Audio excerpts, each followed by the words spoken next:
আসসালামু আলাইকুম। কেমন আছেন আমার প্রাণপ্রিয় ভাই ও বোনেরা? আজ আবার একটা ভিডিও নিয়ে চলে এসেছি আপনাদের মাঝে। আজ একটু ব্যতিক্রম রান্না করব, তা আমি আপনাদের সাথে শেয়ার করছি। এদিকে এত মজা হয়েছে, আপনারা একবার রান্না করে খেলে এই তরকারিটা বারবার আপনাদের খেতে ইচ্ছে করবে।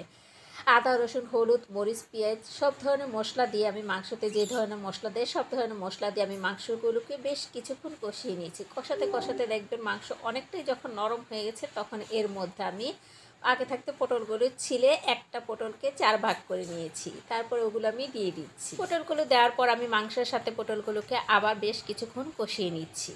আর পটলটা সিদ্ধ হতে কিন্তু খুব বেশি সময় লাগে না, অল্প সময় কিন্তু পটল তরকারিটা সিদ্ধ হয়ে যায়। তাই মাংসটা সম্পূর্ণ যখন সিদ্ধ হয়েছে তখন কিন্তু আমি পটলগুলো দিয়ে ভালো করে কষিয়ে নিচ্ছি। আর একটা কথা আমি সবসময় আপনাদেরকে বলি, যত ভালো করে তরকারিটা কষিয়ে নেবেন খাবারের স্বাদ কিন্তু ততই হয়, কারণ কষানোর উপরে কিন্তু স্বাদটা নির্ভর করে।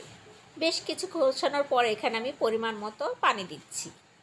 পটল দিয়ে মাংস দিয়ে খাই, এটা আমি অনেকের মুখেই শুনেছি, কিন্তু কখনো খাওয়া হয়ে ওঠেনি আমার। আজ প্রথম প্রথম খাওয়ার পরে এত ভালো লেগেছে কি আর বলবো আপনাদেরকে। পানিটা দেওয়ার পর যখন পানিগুলো ফুটে উঠেছে তখন আমি একটা ঢাকনার সাহায্যে ঢেকে দিয়েছি। আর আমার মতো যারা এইভাবে পটল দিয়ে মাংস দিয়ে রান্না করবেন তারা একটু ঝালের পরিমাণটা বেশি দিবেন, তাহলে কিন্তু খেতে খুবই ভালো লাগবে। দেখেন তো আমার তরকারি কালারটা কেমন সুন্দর হয়েছে। আল্লাহ হাফেজ, ভালো থেকে।